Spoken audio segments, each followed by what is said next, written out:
जब भी कोई इंसान एचआईवी पॉजिटिव हो जाता है तो पॉजिटिव होने के बाद शुरू में क्या होता है, उसको किसी भी प्रोसीजर का पता नहीं होता है कि अब एचआईवी पॉजिटिव होने के बाद उसके साथ क्या होने वाला है, क्या उसका ट्रीटमेंट चलेगा, क्या उसने परहेज करने हैं, कौन कौन से उसके टेस्ट होने हैं और कैसे ये दवाई खानी है।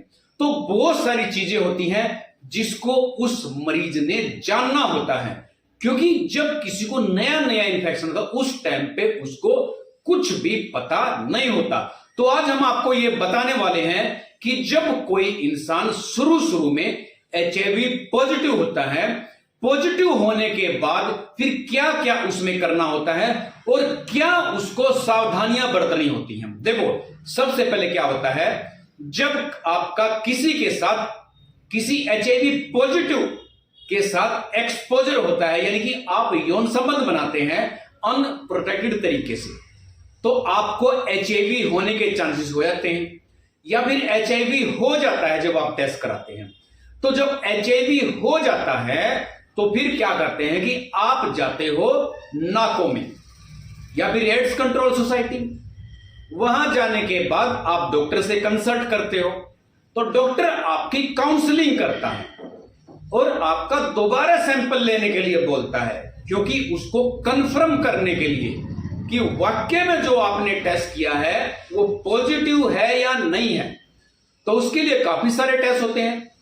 अगर मान लो आपका आज एक्सपोजर हुआ है तो जो एचआईवी का विंडो पीरियड्स है वो 23 से 90 दिन का होता है, यानी कि आज एक्सपोजर हुआ है, मान लो 1 तारीख को हुआ है तो 23वें दिन आपने टेस्ट करवाने हैं। ठीक है, वैसे तो बहुत सारी किटें हैं जो इस विंडो पीरियड्स को कम कर देती हैं, यानी कि मान लो 1 तारीख को एक्सपोजर हुआ है तो फिर 15 दिन के बाद आप चेक करवा लेते हो। लेकिन मेरी आपको पर्सनल एडवाइस यही है कि विंडो पीरियड्स के दौरान ही कराएं तो रिजल्ट अच्छे आते हैं।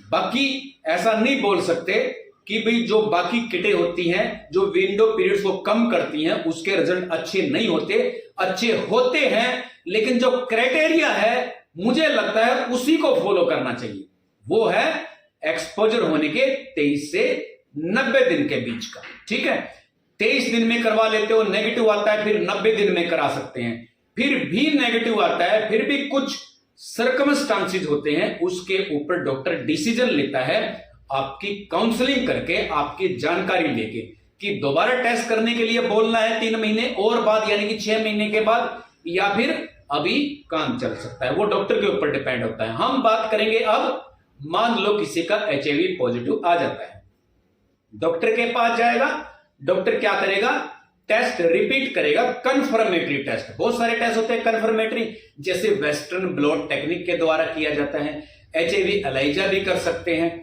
तो इससे क्या है आरएनए भी कर सकते हैं, तो इससे क्या है आपका रिजल्ट हो जाता है कंफर्म।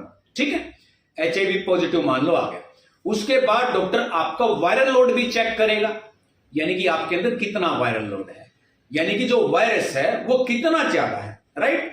उसके बाद आपका CD4 भी चेक करेगा, आपकी इम्यूनिटी कितनी है वो भी चेक करेगा, क्योंकि जो वायरस हमारे शरीर के अंदर आया है उसका कितना इफेक्ट पड़ा है और हमारी बॉडी ने कितना रिस्पॉन्स दिया है, या फिर हमारी बॉडी के अंदर जो सेल है वो कितने कम हुए हैं एचआईवी वायरस के कारण। ठीक है, ये सारे टेस्ट होंगे।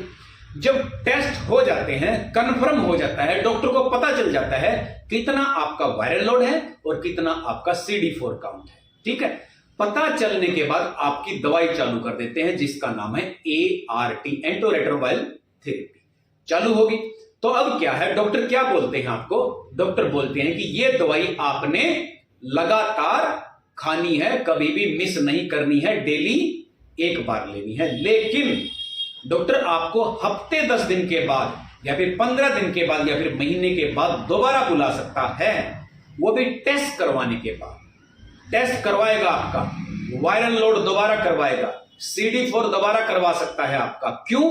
क्योंकि ये देखना होता है डॉक्टर ने किडनी लिवर हार्ट के जो टेस्ट हैं, क्या इस दवाई का असर आपकी किडनी लिवर हार्ट के ऊपर पड़ा कि नहीं पड़ा। ठीक है, ये टेस्ट भी आपने करवाने हैं।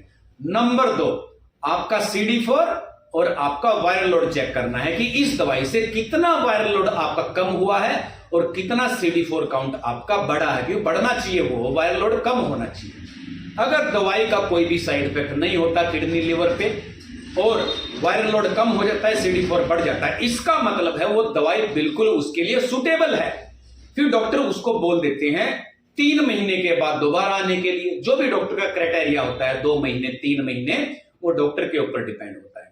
मान लो 3 महीने बाद बोल दिया, 3 महीने के बाद भी आपने ब्लड टेस्ट करवा के लेके आने हैं। अगर डॉक्टर बोलते हैं CD4 काउंट करवाना है, वायरल लोड करवाना है, तो वो भी आपने करवा के लेके आनी है। तो डॉक्टर उससे पता चलाएगा आपका कितना वायरल लोड है। कई बार तो लगातार 6 महीने तक दवाई खाने के बाद वायरल लोड अनडिटेक्टेबल आ जाता है, यानी कि इतना लो चला जाता है कि HIV का जो वायरस है वायरल लोड में नहीं आता। इसका मतलब यह नहीं होता कि आप दवाई छोड़ देंगे, इसका मतलब यह होता है दवाई का पूरा असर है, और दवाई का पूरा असर है। अगर आप उस दवाई को बीच में छोड़ देंगे तो वायरल लोड दोबारा बढ़ना शुरू हो जाएगा। तो उस दवाई को आपने बिल्कुल भी नहीं छोड़ना है। और जैसा डॉक्टर आपको बताता है कि 6 महीने के बाद, हर 6 महीने के बाद आपने चेक कराना है, या फिर हर 3 महीने के बाद आपने चेक कराना है, तो आपने लगातार इन चीजों को चेक करवाते रहना है। अब देखो, सबसे बड़ी बात, आपने क्या सावधानी बरतनी चाहिए? सबसे बड़ा कौन सी चीज जो आपने बिल्कुल भी नहीं करनी चाहिए HIV पॉजिटिव आने के बाद? देखो, आपने किसी से जिसका HIV नेगेटिव है, जो HIV नेगेटिव लोग हैं, उनके साथ आपने कभी भी यौन संबंध नहीं बनाना चाहिए। कोशिश रखो जो आपकी पत्नी है उसी से यौन संबंध बनाओ। अगर वो नेगेटिव है, वाइफ नेगेटिव है, तो भी मैं तो यही सलाह दूंगा कि उससे भी आप यौन संबंध ना बनाओ, क्योंकि कभी ना कभी वो भी पॉजिटिव आ सकती है। अगर वो पहले से पॉजिटिव है तो फिर आप उसके साथ यौन संबंध बना सकते हैं, और उसका भी वायरल लोड कम रखना जरूरी है, अपना भी वायरल लोड कम रखना जरूरी है। यानी कि दवाई आपने निरंतर लेनी है, और आपने लगातार एक्सरसाइज करनी है, आपने हमेशा हेल्दी डाइट्स लेनी है। जैसे तली हुई चीजें होती है ना, डीप वाली चीज, डीप जो तली हुई चीजें, वो नहीं खानी है आपने। और कच्ची सब्जियां तो बिल्कुल भी नहीं खानी है, कच्चा मीट बिल्कुल भी नहीं खाना है। पोल्ट्री जैसे पोल्ट्री चीजें होती हैं, मुर्गा जैसे मीट मसाला आपने नहीं खाना है, डीप फ्राइड चीज नहीं खानी है। और मीठा अगर आप अवॉइड करो तो बहुत अच्छा है। मीठे वाली चीजें कौन कौन सी होती हैं? आइसक्रीम भी ना खाओ, जैसे ये पेस्ट्री होती है ना खाओ, केक होती है ना खाओ, डोनट्स होते हैं ना खाओ। कोई भी मीठी चीज नहीं खानी चाहिए HIV मरीज को, क्योंकि हर चीज मीठे के ऊपर आती है। देखो, दांत सबसे मजबूत होते हैं, आप समझते हो ना, शरीर का सबसे हार्डेस्ट पार्ट कौन सा होता है? दांत होता है। लेकिन दांत के अंदर भी कीड़ा लग जाता है। क्यों लगता है? क्योंकि मीठा खाते हैं। राइट, समझ गए ना मेरी बात को? तो हड्डियां तो उससे कमजोरी होती है ना, तो आप मीठा ज्यादा खाओगे तो हड्डियां कमजोर होती हैं।